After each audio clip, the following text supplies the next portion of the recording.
गुढीपाडव्याच्या शुभदिनी कराड शहरातील शंभूतीर्थ चौकात तब्बल 90 फुटी भव्य भगवा ध्वज उभारण्यात आला। स्वराज्य रक्षक छत्रपती संभाजी महाराज स्मारक समितीच्या वतीने हा दिमागदार उपक्रम पार पडला।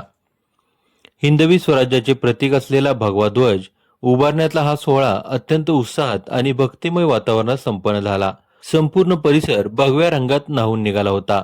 या ध्वजाचे विधिवत पूजन विजयलिंग महाराज, धारेश्वर महाराज, बाळासाहेब महाराज तसेच कराड उत्तरचे आमदार डॉक्टर अतुल भोसले यांच्या हस्ते करण्यात आले। यावेळी मोठ्या संख्येने शंभूप्रेमी नागरिक आणि तरुणाई उपस्थित होती। जयघोष आणि ढोलताशांच्या गजरात वातावरण दणाणून गेले होते। यावेळी बोलताना आमदार डॉक्टर अतुलबाबा भोसले म्हणाले की गुढीपाडवा हा नववर्षाचा प्रारंभ आणि विजयाचे प्रतीक आहे।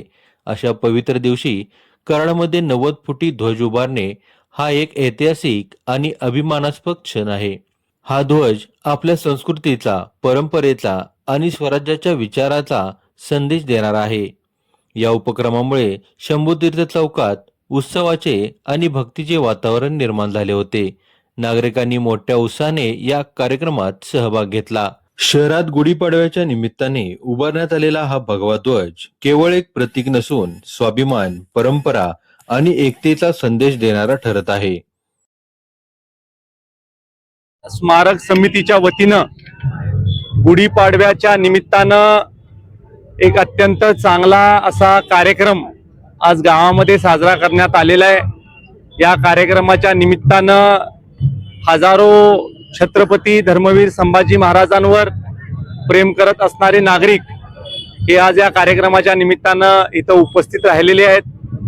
आज कराड शहरामध्ये अत्यंत भव्य असं धर्मवीर छत्रपती संभाजी महाराज स्मारक हे उभं होत आहे आणि हे स्मारक उभं होत असताना ज्या भागामध्ये स्मारक होणं आवश्यक होतं, नागरिकांनी मागणी अनेक वर्षापासून केली होती, तिथं स्मारक उभं करण्याचं काम आज महायुती सरकारच्या माध्यमातून होतंय।